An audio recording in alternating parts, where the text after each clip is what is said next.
Hi, this is Gary with MACMOST.com. Here are some tips for using the Files app on your iPhone. So the Files app on the iPhone is kind of like the Finder on your Mac. This is how you access and manage the files that you've got both locally on your iPhone and in iCloud Drive. Now often when you first go to the Files app you'll see a screen like this. You're either looking at a specific folder inside, say, of iCloud Drive, or you might be looking at recents. If you want to get to the top level though, it doesn't look like there's an obvious way to do that. You could certainly go to Browse and then use this button at the top left to browse back up different levels. But a quick way to get to the top level is to first go to Browse. So you may need to tap once on the Browse button at the bottom if you're not already there. But once you're there, tap Browse a second time and this takes you all the way to the top level. Now when you're at this top level you'll see all the different locations under Locations. You're also going to see a section called Favorites. This is where you want to put the folders that you access the most. So you can go into, say, iCloud Drive, maybe into your Documents folder, and decide that this folder is one you need to access often. Now tap and hold that folder to bring up the context menu and then scroll down and tap Favorite. Now when you go to the top level under Favorites you'll see that folder there. You can always tap a folder here and then remove it from Favorites. So you can keep one there temporarily while you're working on a project and then remove it later on when you don't need it as much. So you notice the Files app defaults to icon view here. But you don't have to stick with that. A better way to look at it, in my opinion, is to tap the three dots here and switch to List View. And then everything is here in a list. You get a little more information. Plus you can open up any one of these folders like that and continue to view things in a list at that same level while also viewing things inside of folders. This makes it a lot easier, for instance, to drag and drop something into a folder like that. In List View it's much more useful to sort the way you want. The three dots button at the top gives you access to sorting options. So for instance, instead of sorting by name you can sort, say, by date. If you ever want to change the sort order, just go back in and select the same item again. Notice it says newest to oldest. But if I select it again it changes the order and now it says oldest to newest. In addition to sorting you can also go down to View Options and you can choose Grouping. So you can see Sort By is there but also Group By. So I can group by kind and now I could see folders grouped together, documents after that, music, movies, and so on. Also in View Options notice you can make the icons more compact and choose whether or not file name extensions are shown. Now as you can imagine the search box here at the top, you can use that to search by file name and also by things that are inside the file like text inside word processing documents. But you can also search for files by kind. So for instance, if I know I want to find a numbers document and I know I don't have that many of them, I can search in all of the folders seen here by just typing numbers and you could see it gives me the option here to search for number spreadsheets. And now it's just going to show me files of that kind regardless of the name or contents of the files. And remember when searching to choose your search scope at the top. Here I'm looking at recents but I could search the entire iCloud Drive or just the folder that I happened to be in when I started the search. Another great thing you can do with search is search by date. So how would you do that exactly?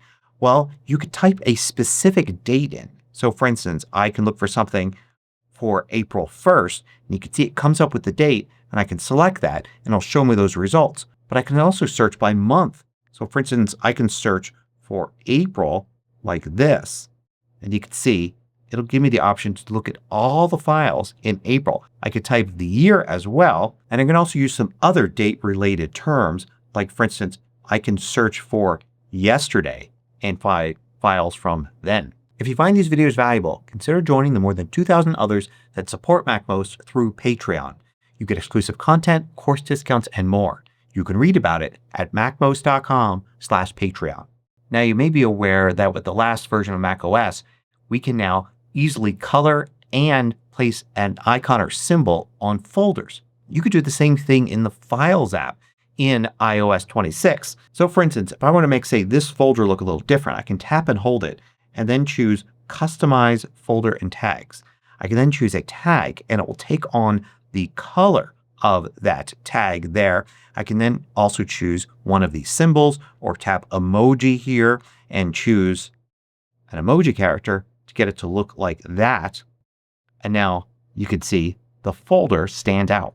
Now when you want to do something with more than one file, you may know that you can tap the three dots here, then tap select, and then you can select the files that you want and then use one of the controls here to do something with them. Or start dragging and it drags all four of those. But you can also do the same with Multitouch without ever needing to go into that menu. So for instance I can tap and hold this file here and start dragging it. And with another finger I can tap a second file and a third file. And now I'm dragging three files. I can use that to move into another folder. I can go to the home screen and drag and drop into an app or anything you would normally do with drag. Notice here that thanks to iCloud not all of these files are local on my iPhone. If I wanted to open this file right here you could see it's currently not cached locally. It's in iCloud only. If I tap it once it downloads and I can open it. I may not even notice the delay. But if I want to make sure that a file is always local because perhaps I know I'm going to be offline soon, you could tap and hold and bring up the menu and then not only select download now to cache the file locally now, but also keep downloaded, which will make sure that file stays downloaded all the time. In fact, you could do the same thing with an entire folder. So if I know I need the stuff in this folder to be accessed offline at all times, I can select keep downloaded for this folder here and now that's set up for this folder. It'll download anything that's not already downloaded and you can see that symbol there indicating all the stuff is always going to be cached locally so I can use it even when I'm not online. Now when you delete a file in the Files app, like for instance this file right here, I can tap and hold and then select delete. And if that was a mistake I can recover it just by going to the top like that and then going to recently deleted. And then I'll find that file there. But I don't have to drag it out and then move it up into that folder again. Perhaps I don't even remember where it originally was. I can instead tap and hold and then recover.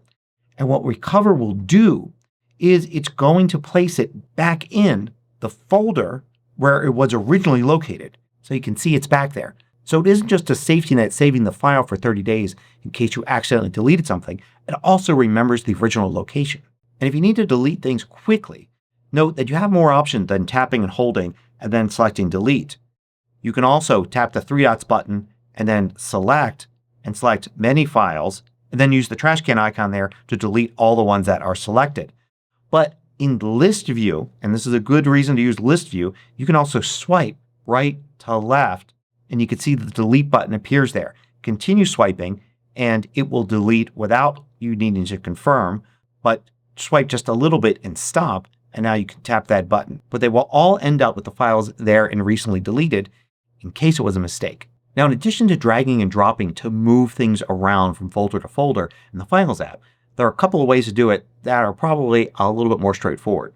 One is to use copy and paste. So I can take this file right here. I will tap and hold it to bring up the context menu and then I'm going to copy it. That's not going to do anything right now. It'll still be there. But I can now go to another folder like this folder right here and what I want to do is go all the way to the bottom where there's some blank space. Tap and hold there and now I get the option to paste. Pasting will paste a copy of the file that I just copied. But if I want to move it there I can select move item here. And then this puts this file, you can see it right there, in this folder. So to move it back I can do the same thing. I'll copy, I'll go back up here, go into this folder and you can see it's not there anymore. I'll go to the bottom here, tap and hold and I will move it, not paste it, there. And now it's back where it was before. But there's another way to move files. If you tap and hold like this, there's a move button here at the top. Tap that and it seems like now you're just in the Files app again. But what you're doing is you're actually looking for a new location for that file. So I'll go into Documents and into Examples here. And if I tap Move, it'll move it to that new location. Another thing you can do with that context menu is you can tap and hold a file there to bring it up. And then you can use Open With. So instead of just one tap and it will open up the file in the default app, Open With will give you a selection of apps. For instance, this text file can be opened in either numbers or pages. You may have even more apps that can open text files. You also have an option under Open With where you can select to have a preview with Quick Look.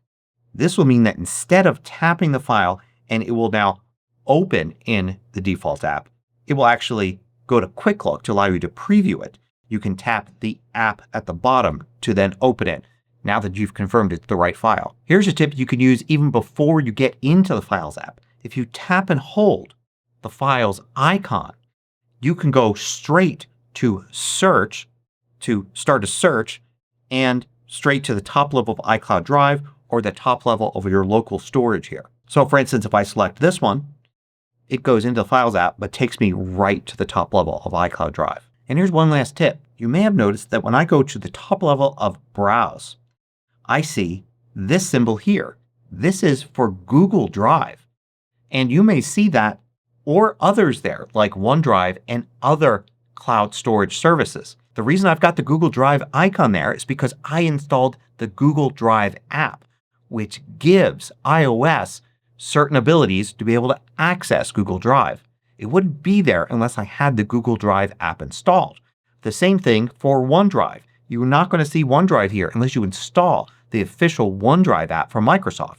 So if you want to access files from these other cloud systems in the Files app, first install the official app from that service. Then you'll see it here and then you could tap it and it'll ask if you want to turn on access to those files here in the Files app. If you're using several cloud services, it could be really convenient to have them all there in the Files app instead of having to go to the individual apps for that service. Hope you found these tips for using the Files app on your iPhone useful. Thanks for watching. Want to know about every new MACMOST video each week? Sign up for the absolutely free MACMOST email newsletter at macmost.com/newsletter.